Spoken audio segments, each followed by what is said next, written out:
All right, the group is The Next Step. You can find them at thenextstep.org. And they deal on a daily basis with amputees. Yosef Zupnik, who I believe is a great neck, I will find out. He's here. And Ellie Karol, who her mother is from England, her father, South Africa, who turned out to be one of the biggest Jew-hating countries in the world. And I guess you're here. You're in Jerusalem, right? I live in Ramat Gan. I grew up in Israel my whole life. Your whole life. You were born here, lived here your whole life. Yeah. So where did your father meet your mother? In England. In England, okay. Because you have an English accent. They worked hard. Finger accents. Are you proud of your English ancestry? Yes. But not South African at this point. You're angry. Yeah. That was pretty gross last week, right? Very uncalled for. Yeah. Yeah, shocking almost, right? And what is your relationship with Joseph? I know Yosef from The Next Step. From The Next Step, okay. Because you are an amputee. I'm an amputee myself. I work with and for the organization. The beauty about The Next Step is that it's not only for amputees, it's also run and taken care of by amputees so that we know how each other feel. Sure. So what happened to you exactly? What was the nature of the injury? My injury, I was in Cape Town visiting my grandparents 5 years ago, and I was walking on the sidewalk, just a regular day. Suddenly a car didn't stop at a stop sign, hits a different car, and she lost control and came onto the sidewalk while I was walking. Next thing I know it, I look down, my leg is not attached. Your leg's not attached. Jeez. How old are you at the time? I was 24. Yeah, because you look very young now, very young. Thank you. So you had damage from your knee down to your foot. Yeah. But the rest of you looks great, so. Yes. You got to thank God for that. I know, thank right? God. Have knowledge yet. So you're married, you have kids, what is your... Single. Single, okay. And living, again, in Jerusalem proper or? In Ramat Gan, which is the right, okay, got it. So Joseph, you, are you from Great Neck? I'm from Rockland County. Oh, that's right, that's what it was, Rockland County. In fact, I told you my sister is from New City, the whole thing, right? Yeah, Wesley Hills, not too far from there. Not far. Yeah. So you came down the same plane as I did. You had better seats, you were in business. I was in economy. Congratulations. Premium. Yeah. But who wants to split? Right, exactly. But you were kind enough to say hello a couple of times on the flight. Yeah. And here you are today, and you told me about The Next Step, and I think you said to me there was 60 amputees from that horrible Saturday, October the 7th. Is that right? Is that the number? The number then was 50, but it's been growing since because of the ongoing conflict. So there are still people in hospitals that even today, 4 months later, are losing limbs? Yeah, every week is a new ball game. There'll be only this week. We're only on Tuesday, Sunday, and Monday. I spent all the day in the hospital. Wow. How many people are still hospitalized with serious injuries? Amputees, there are 62 right now. No, but how many people are still in the hospital at the risk of being an amputee? Are there still hundreds of people that are going through some very serious body trauma right now? Well, you don't know that. But right now we've got 62 amputees. And your job at Next Step is to do what exactly? Our job at the Next Step is, we have 3 pillars that we create with our amputee community. One is creating a sense of community among amputees and among people who've lost their limbs. It's funny you say that, creating a community with these people. So my son, for example, he has something called dyspraxia. He's got all his limbs, right? But he's got dyspraxia. But he hates to be reminded. He hates to be reminded he's got it.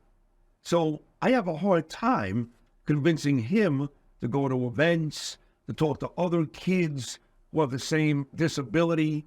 Yet you're telling me that these folks are all good with being in a community, kind of sharing the pain, yes?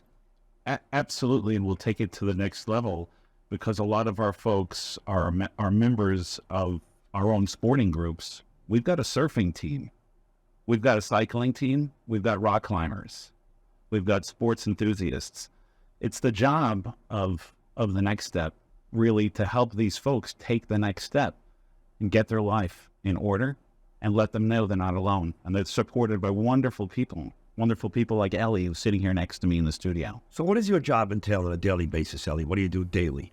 Since the war. Yeah. Since the war itself. From the first week, myself and my colleagues and friends from the Next Step, we've been going to different hospitals around Israel, going through all the different departments, making sure we reach every new amputee in Israel, talking to the families and showing them that, look at us, we're also amputees, we live a full life. Your son, your partner, they will be able to do that as well. Life is not over, it's just a new beginning. I didn't have that when I was in hospital. I thought I'd be in a wheelchair my whole life. So now being able to be on the other side and showing them that that's not the case. They will be able to surf, will be able to do CrossFit, swim, run, whatever they want. Yes. That's pretty awesome. So you were telling me how these people suffered some of these injuries, from RPGs to gunshot wounds to shrapnel. There's a million different ways that a person, unfortunately, can lose a limb. Tell the audience specifically what most of these injuries entailed. It's difficult to talk about without getting, gory and graphic, but I'll tell you, most of the injuries happened on the first day, because the best way to stop blood loss is through the application of a tourniquet. That's what's taught in the military. That's what's taught in first aid.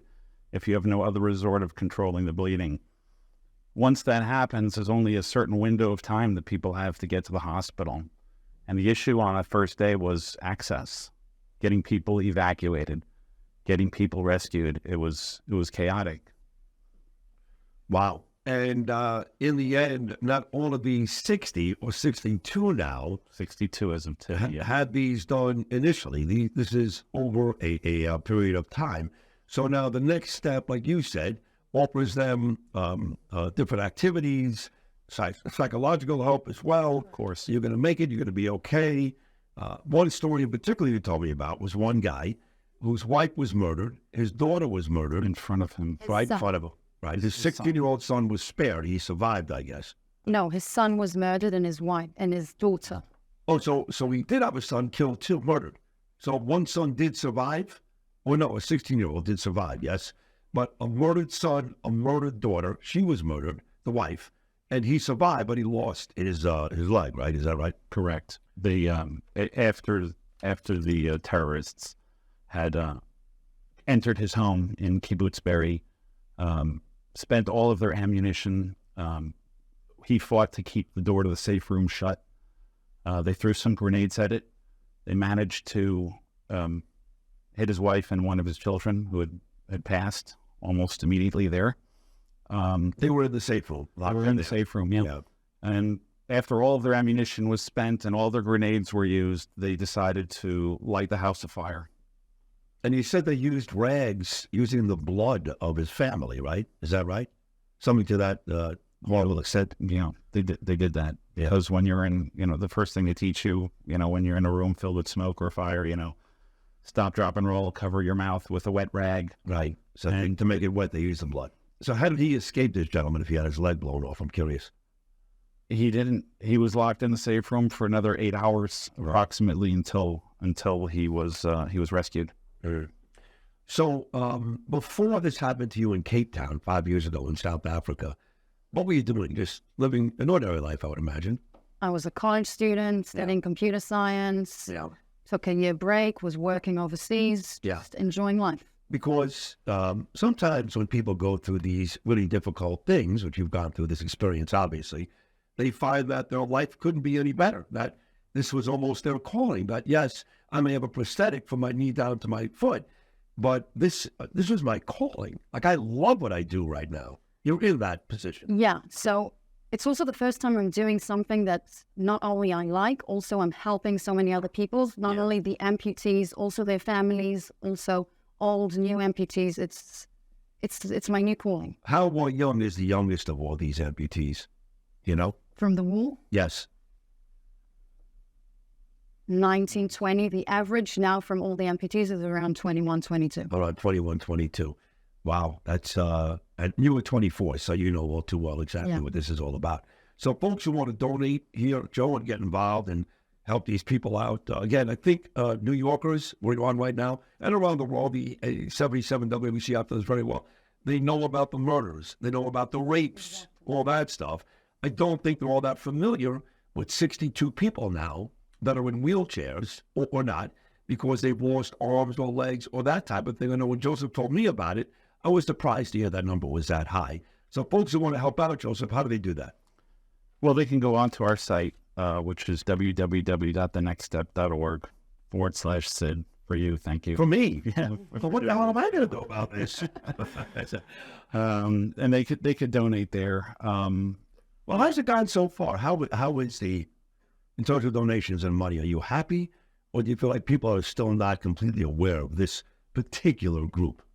I think that amongst all of the chaos, we need to bring, some very specific awareness Yeah. to this cause and to these special people. They've had, the country as a whole has been through something devastating that hopefully they'll recover well from. But these folks have permanent injuries that they're going to have to live the rest of their life with. And it's our job at the Next Step to make sure that they could live a fruitful and positive life. We want to see guys going to work. We've got a double amputee right now who I'm friends with. He's in Philadelphia. I'll give a shout out to Yehuda. He's a double amputee, and he is a fourth-year med student at Penn. Oh, wow. Okay? Yeah. I want all of our amputees to know, and I want the world to know, and I want our community to feel supported by everyone, to know that they could live a beautiful and fruitful life ahead. You want to do sports? Come ride your bike with me. That's how I got the Next Step in the first place. I signed up for a cycling event to ride with amputees across the Arabian desert a month after the Abraham Accord. Oh, no kidding. Yeah. Well, you're a doctor, aren't you also? I'm a paramedic. Paramedic, okay. All right. So you do these types of things before, and this has now become something that's near and dear to your heart because you work with this organization. Are you still doing the paramedic work, or is this taking up all your time at this point? This takes up a good deal of time. Yeah. I'm going to recertify my paramedic, but... Yeah. So do you have offices in New York, too? Where are these offices located? Just in Israel or all around the world? We have people who work also with us from the States. We have our extended family, such as Joseph, and our main quarters are here in Israel. All our team working with the amputees who are amputees ourselves are here in Israel. So when this interview is over and you leave here, you and Joseph, what do? You go visit another amputee? That's exactly what you do. Yeah, I'm going from here back to the hospital. Right. And what hospital? Is it the hospitals? I guess they're all All down over. south. All over. All over. Even as north as here. Or mostly all down south. It started down south when the closest to where they were injured. Yeah. Or if they were injured up north, and then they take them to the different hospitals in Israel. Because at the beginning there was such chaos. You had to clear beds. You had to move them around. So now a lot of them are also in the center of Israel. So I'm going after this to Sheba. Sheba, okay, sure. Well, you guys do amazing work, and both of you should be very, very proud. And, again, folks, check out www.thenextstep.org and /Sid, my name, S-I-D, to check out Joseph. You can check him out at jz@thenextstep.org. And you've got Yosef Zupnik and Ellie Karol every day. Justin and I hear, 10, 15 stories that are enough to knock any decent human being on their back every day. And you guys certainly add to that in an inspiring way, in a good way, that you've taken a horrible tragedy and you both are making people's lives better. So congratulations to both of you. And amputation doesn't mean your life stops. No, It's just not for you, it doesn't. Look at you. You have anything, you do everything, right? hard to keep up with her. Yeah. I mean, she's got so much energy and she's lovely. So good for you. And you keep doing what you're doing. And Joseph, congratulations to you too. Congrats to you, Sid, on the Israel Award, on the Guardian of Israel Award. Are you going to that? Are you inviting me? Why not? Fifth Avenue Synagogue, Saturday night, February the 10th. You're invited, okay? Can I say thank you to John and Margot Katsimatidis for making this happen for you? Of course. They're amazing people. They are great people. And they're wonderful supporters of humanity. Yeah, I don't know how many other radio stations would allow me to do this, where the owners would be behind it. And my boss, too, Chad Lopez, he deserves a mention. But you're damn right, you should thank John and Margot because they are wonderful people. And they're happy that I'm here, and they are listening every day.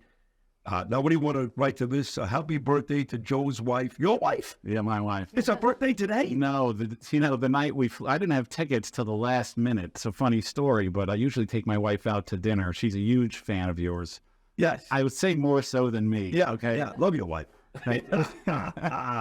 So that night was her birthday. That night was her birthday. We usually go out for dinner or whatever, but What do you take her? But because it was a Saturday night flight, Shabbos, Yeah. We're Shabbos of Sabbath. Oh, you are? Okay. Yeah. So you can do it. I couldn't take her out that day, Yeah. and then I was running to the airport right after Shabbos was over. Do you so keep kosher? I keep kosher, yeah. Because I was going to tell you, if you live in Rockland County, she was her name, right? Ellie Shabbat. Yes. Go to Joe and Joe's restaurant. Okay. It's a great Italian restaurant. There's all my buddies over there. Tell me you know me, they'll take very good care of you. If they show me how to cook something, I'll cook it for my life. I'm sure they will. Thank you so much, guys. Great to meet both of you. Well, you I know, but great to meet you, Ellie. That is Joseph Zupnik, and one more time, Ellie, I should say, Karol. Check them out at thenextstep.org. We'll take a short break. Another hour to go. Sid live from Jerusalem. I'm coming right back.